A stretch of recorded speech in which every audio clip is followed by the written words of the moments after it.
This video is for Mr. Roth's Precalculus class. This is a course overview and an overview of the expectations of the class. Before we get started, make sure you have the syllabus in front of you. If you don't have it, pause the video and then open the syllabus by clicking the Precalc Files button on the Precalculus page from Mr. Roth's math page. Then follow along on the syllabus as the video plays. We might not go in the exact same order. We might skip some things. We might have some stuff in the video that's not in the syllabus, but it's still handy to have it with you. Then take notes.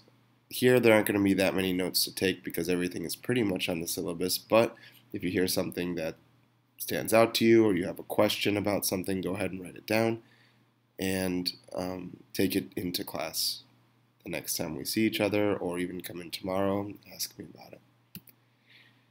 So in general, whenever we have a video followed by questions, you should always go ahead and read the questions first. So again, if you haven't done that yet, go ahead and pause the video and read the form questions before you watch this video. Don't answer the questions, just read them. You think you know the answers to all the questions? Watch the video anyway. The questions aren't going to cover everything that's in the video. Make sure, once again, that you take notes. In general, homework is not going to be completed unless you can show that you took notes. The reason for this is to show that you watched the video and listened closely enough to be able to take notes and ask questions. So, class rules and expectations. I really only have two rules. Be nice and be respectful. That doesn't mean that you necessarily have to be best friends with everybody. You don't have to hold their hands in between classes. But everyone deserves to feel like they're being treated nice and respectfully. Expectations: be on time every single day. That is, come to class every single day, and when you do come to class, be on time. Complete all the assignments. If you don't complete and show understanding for an assignment, you'll not be allowed to move on to the next assignment. It's not do most of the assignments, it's do all the assignments. When I say do, I mean complete them. If you come in with an incomplete assignment, I'm not even going to look at it. You have to finish it. You have to show me that you understood everything that was in it. Then you can move on to the next thing. Third, work for the sake of learning, not just for the sake of getting stuff done. I know when I was in high school, sometimes I just did enough to get the grade that I wanted in the class. I don't want you to have this type of attitude. I want you to actually try to learn. Whether you love the class, not your favorite class, try to learn. That's why you're in school. I'm not interested in you getting the work done for the sake of keeping busy. I'm interested in you developing your problem solving and mathematical skills and competency. This is my job as a math teacher, getting you to do those things. And finally, do your best, try your hardest, don't take shortcuts. So there's a difference between exercises and problems. Exercises are like the practice exercises that you might do where you have 10, 15 questions that are very similar to each other and they're practicing something that we already learned in class. I don't mind you so much looking up the answers for those. I don't want you copying someone else's work. I don't want you looking up how to do every step of the problem, but looking at the answer to make sure you're right, or looking at the answer to kind of guide you in a certain direction, I'm okay with that. Especially if it's for only a couple of the exercises and then that helps you get the rest of them. A problem, on the other hand, is a bigger thing. It's something that might take a whole class period or several class periods where we're really diving deep and trying to problem solve. And in those types of things, you may be able to find the solution to the problems that we do on the internet somewhere, at least some of the problems, but don't do that. It's really not going to be in your best interest to do something like that.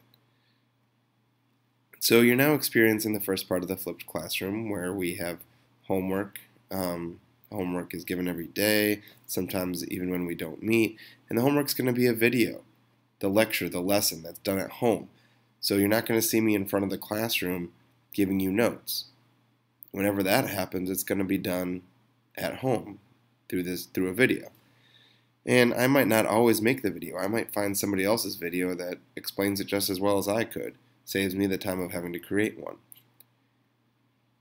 It does require that you have internet outside of class. If internet becomes a problem for you and you're not able to access the videos because your internet is not working at home, we'll have to figure something else out. Maybe we'll put the videos on a flash drive or something like that. After the video, you'll have some basic, easy questions to test basic understanding just to make sure you were paying attention in the video. No deep questions here. Sometimes for homework, I'll give you some extra practice. Sometimes it'll be suggested, hey, if you feel like you need some more help, why don't you try doing these problems? Or sometimes I might tell you, you know what, you got to do these problems. It's really going to help you. In class, since we're doing the lectures and the video for homework, that frees us up to do more group work in class. You're going to be grouped by the level of your understanding. Sometimes it might be self-selected. You might say, you know what, I didn't really understand the video last night. I'm going to go into the I didn't understand the video last night group.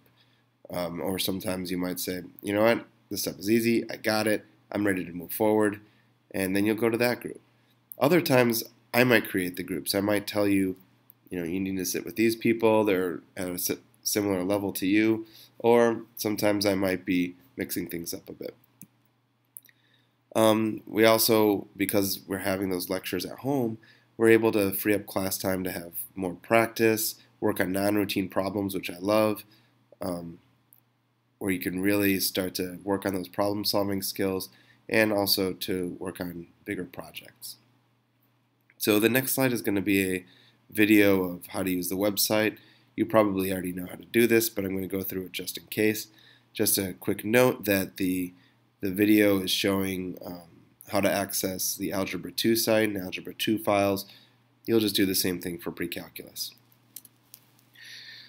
So, of course, to access the site, you're going to go to the Mr. Roth under the secondary, and then you would see there's Advanced Algebra 2, Precalculus, Calculus, Statistics. You would click on Precalculus. I'm clicking on Algebra 2 here, and you can see a description and some upcoming events, etc. It's clicking on the Algebra 2 files. You would click on Precalc files.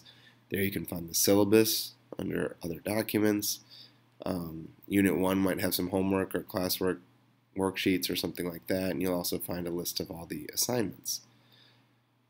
Going back to the website, the web page, on the agenda there you can find your homework, or on the assignment list you can click it there too, or in the calendar there's another way to find your homework, classwork, things like that.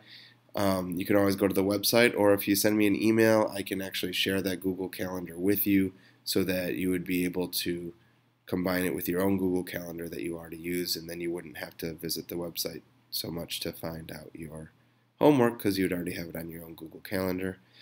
When you access the homework, it'll take you right to it, and then you answer the questions and hit submit, obviously after watching the video. So that takes me to assessment and grading. I hate grades. I think they're stupid, but unfortunately the way the world is, we often have to be graded. I would much rather just assess learning. Why? Because I love learning. I love being challenged. I love attacking problems. All those things are good. All those things are fun. All those things are things that people go to school for. Unfortunately, I have to give grades, so at the end of the day, you will be getting a grade, but your grades are going to be based on that learning. Each unit is going to have learning targets. I will continuously assess your progress toward the mastery of those learning targets. And this will happen on a daily basis whenever we meet in class. At the end of every unit, I'll have what's called a summative assessment to see what you have learned and see whether you have mastered those learning targets. And I'll assess that by giving you a test and also a project. And I'm always looking for, did you master the learning targets as well as you should have and could have? So that brings me to, what is Precalculus? Well, it's simply just a continuation of Algebra 2. It's nothing special. Instead of calling it Algebra 3, they called it Precalculus. So it's a prerequisite for calculus. It means different topics in different schools, because what was covered in Algebra 1 and Algebra 2 is different in different schools. And this is just filling in the gaps between Algebra 2 and calculus. So we will continue the study of functions, whichever common functions weren't covered in Algebra 1 and 2.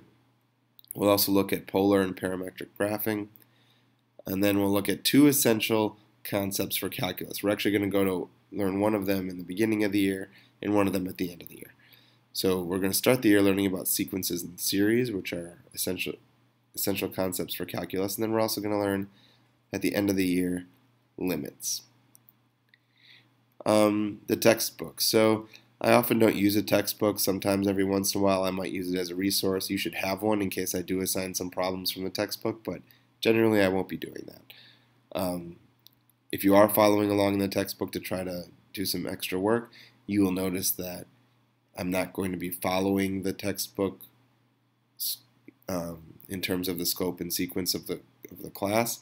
I'll be going in different order. I'll be putting some stuff in. I'll be taking some stuff out because I know what you need in order to be best prepared for the calculus that you're going to be taking at ISS. The people who wrote the textbook don't know this. So what we will cover in pre-calc here at ISS, we're going to start with sequences and series. We're going to look at transformations of the graphs of functions. We're going to look at conic sections and how to transform those.